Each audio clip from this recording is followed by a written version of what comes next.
9. 그리스도와 적 그리스도. 우상이란 무엇인가? 너는 안다고 생각하는가? 우상은 우상이라고 인식되지 않으며 결코 그 진짜 정체대로 보이지 않는다. 그것이 우상이 가진 유일한 힘이다. 우상의 목적은 잘 알려져 있지 않다. 내가 우상을 두려워하고 숭배하는 이유는 우상이 무엇을 위한 것이고 왜 만들어졌는지 모르기 때문이다. 우상은 내가 형제의 정체보다 더 가치를 두려는 형제의 이미지이다. 우상은 그 형식이 무엇이든 내 형제를 대체하려고 만들어진다. 이런 사실은 결코 지각되지도 인식되지도 않는다. 이것은 그 형식이 어떤 몸이나 사물이든 어떤 장소나 상황이나 환경이든 소유한 대상이든 원하는 대상이든 요구하는 권리이든 획득한 권리이든 상관없이 마찬가지다. 우상의 형식이 너를 속이게 하지 말라. 우상은 그저 너의 실제에 대한 대체품일 뿐이다. 너는 너의 확신과 마음의 평화를 파괴하려고 집결한 세력이 압박하는 위험한 세상에서 우상이 너의 왜소한 자아를 완성시켜서 안전하게 지켜줄 것이라고 믿는다. 우상은 너에게 결핍된 것을 채워주고 내가 갖지 않은 가치를 보태줄 힘을 가졌다. 자신을 왜소함과 상실의 노예로 만든 자만이 우상을 믿는다. 따라서 그는 머리를 들고 세상이 반영하는 모든 비참함과 떨어져 서 있을 힘을 자신의 작은 자아 너머에서 구해야 한다. 너를 세상으로부터 해방시켜 무한한 고요와 평화 속에 떨어져 서 있게 해주는 확신과 고요함을 내면에서 찾지 않는다면 이러한 불이익을 감수해야 한다. 우상이란 그릇된 인상 혹은 그릇된 믿음으로서 그리스도와 내가 보는 것 사이의 간격을 이루는 일종의 적 그리스도다. 우상이란 내가 구체화시키고 형식을 부여함으로써 실제한다고 지각하고 마음 밖에서 보는 소망이다. 하지만 우상은 여전히 하나의 생각으로서 그 근원인 마음을 떠날 수 없다. 또한 우상의 형식은 우상이 나타내는 아이디어와 떨어져 있지도 않다. 모든 형식의 적 그리스도는 그리스도에 맞서며 너를 그리스도와 분리시켜서 어둠 속에 홀로 남겨놓는 듯한 어두운 장막처럼 그리스도의 얼굴 앞에 드리워져 있다. 하지만 빛이 거기에 있다. 구름은 태양을 꺼버리지 않는다. 마찬가지로 장막이 그리스도를 분리시키는 듯이 보인다고 하여 그리스도를 몰아낼 수는 없으며 빛 자체를 조금이라도 더 어둡게 할 수 없다. 이러한 우상들의 세상은 정녕 그리스도의 얼굴을 가리는 장막이다. 이 세상의 목적은 너희 형제를 너 자신으로부터 분리시키는 것이기 때문이다. 그것은 음산하고 무서운 목적이기는 하지만 살아있는 것에서 풀잎 하나도 죽음의 징표로 바꿀 힘이 없는 생각이다. 그 생각의 형식은 어디에도 없다. 그것의 근원은 너희 마음에서 하느님이 머물지 않으시는 곳에 머물기 때문이다. 모든 곳에 있는 것이 내쫓겨서 따로 간직된 이곳이 과연 어디란 말인가? 과연 어떤 손을 들어 하느님의 길을 막을 수 있겠는가? 과연 누구의 음성이 하느님께 들어오지 마시라고 요구할 수 있겠는가? 모든 것 이상의 것이란 너를 두려움에 떨고 움츠러들수록 만들 수 있는 것이 아니다. 그리스도의 적은 어디에도 없다. 그리스도의 적이 어떤 형식을 취하더라도 그는 결코 실제가 될 수 없다. 우상이란 무엇인가? 아무것도 아니다. 우상이 생명을 얻은 듯이 보이려면 내가 먼저 우상을 믿어야 하고 두려움의 대상이 되도록 힘을 부여해야 한다. 우상의 생명과 힘은 우상을 믿는 자가 주는 선물이다.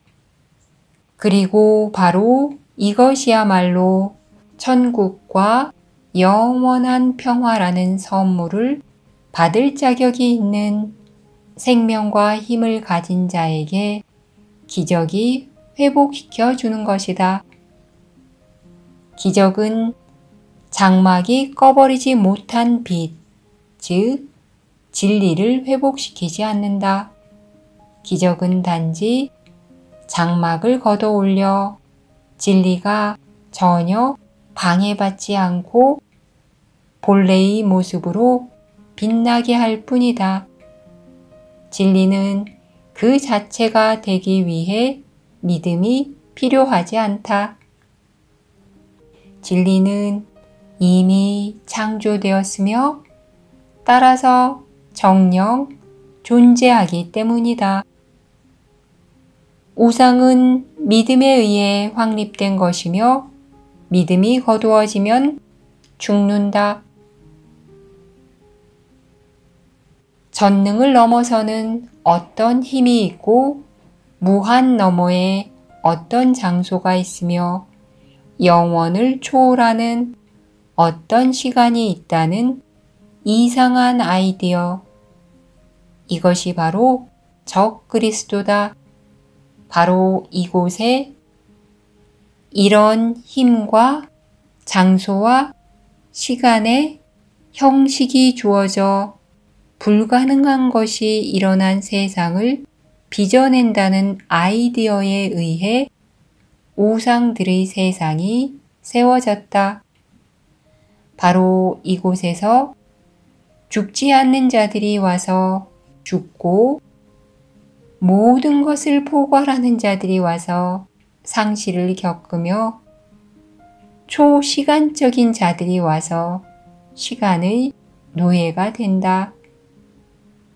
바로 이곳에서 변함없는 것이 변하고 살아있는 모든 것에 영원히 주어진 하느님의 평화가 혼란에 굴복한다.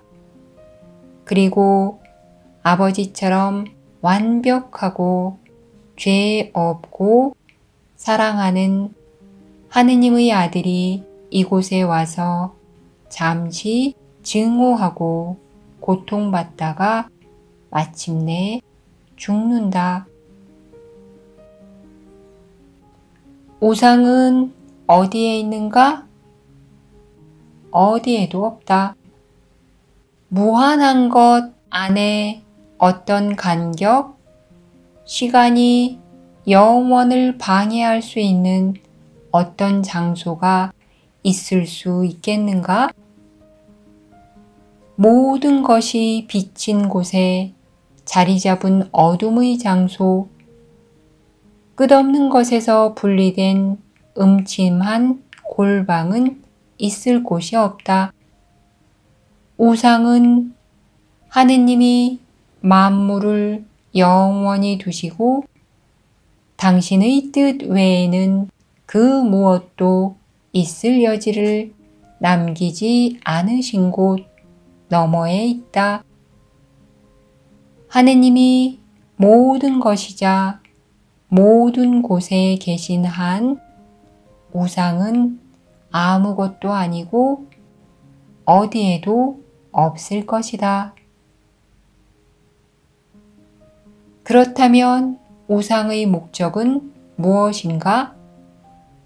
우상이란 무엇을 위한 것인가?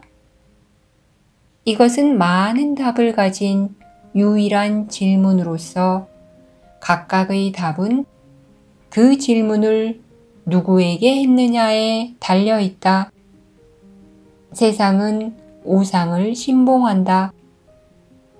우상을 숭배한 자가 아닌 한 실제에 없는 선물을 줄 우상을 아직도 찾으려는 자가 아닌 한 그 누구도 세상에 오지 않는다. 우상 숭배자들은 저마다 자신의 특별한 신이 다른 사람들이 소유한 것보다 더 많은 것을 주리라는 희망을 품고 있다. 그것은 반드시 더 많아야 한다. 무엇이 더 많아야 하는지는 중요하지 않다. 그것은 더 많은 아름다움, 더 많은 지성, 더 많은 부, 심지어 더 많은 고난과 더 많은 고통일 수도 있다.